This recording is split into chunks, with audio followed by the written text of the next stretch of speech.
Hey guys, so we're going to go ahead and code the brick. So we're going to go ahead and start this code off by going to the yellow events tab and using when I receive play game, since that's what's going to start it for us.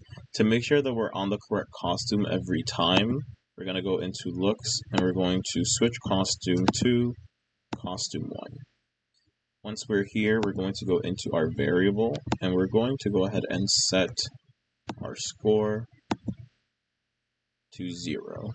We're also going to check on the scores so that we actually have something that tells us how much points we've gained. Next, we're going to go into looks and we're going to add a hide. And now we're going to go into variable and we're now going to set the goal to 55, which you guys can change this. It's kind of up to you, but this is how many blocks actually appear for our clone.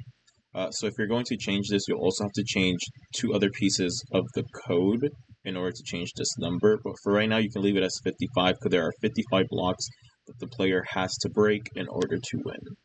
So now, underneath this set, we're going to go into control and add a forever.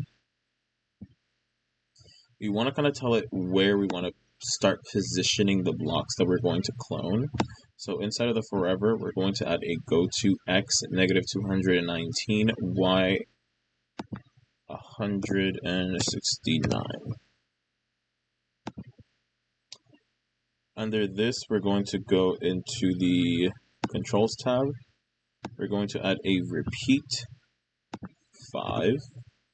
And then inside, we're going to add a repeat 11. So this is what's going to create the 55 blocks that we need. So if you play around with these 2 numbers, you can change the goal number to however many blocks you want to make. Just be careful not to make too many because then it's going to be taking up a lot of space and then your ball won't have enough space to jump around. So just be careful with that, but it's always good to play around with these. Inside, we're going to go ahead now and add a create clone of myself. And inside of the blue motions tab, we're going to change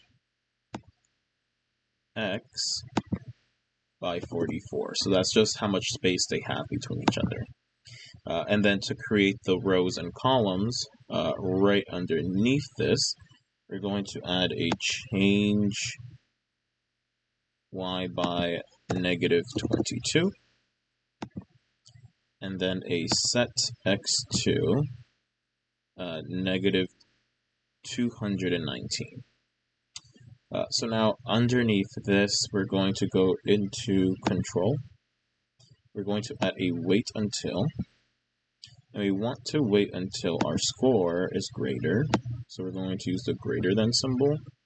We're going to go inside of our variables. And we're going to add our score bubble into it. Until our score is greater than our goal, but to make sure that it's greater than it because both of them should be equal to each other since you can only get a max of 55. We're going to go into operators. We're going to add the subtraction symbol.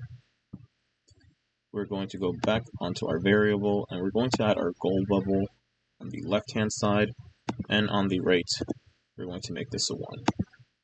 Once that happens, in order to sort of reset the game and allow the players to keep collecting more and more points, we're going to add a change goal by 55. So now we need to tell our clones what we want it to do and to make sure that it changes its costumes right after.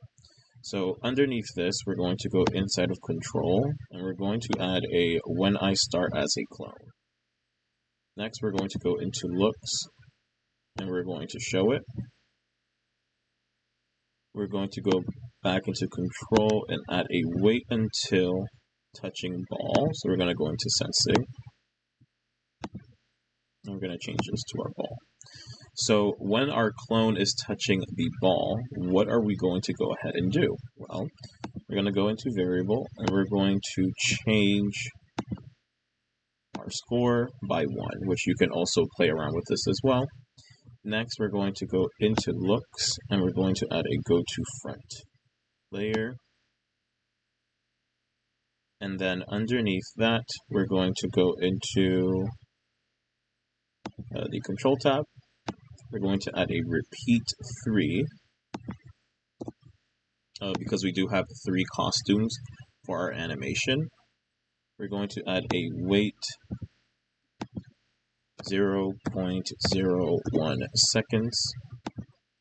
And then we're going to go into looks and use next costume.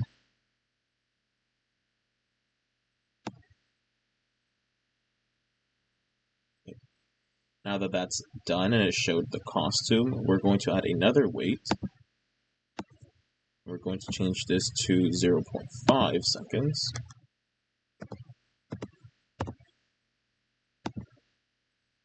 We're going to add a repeat 5 underneath.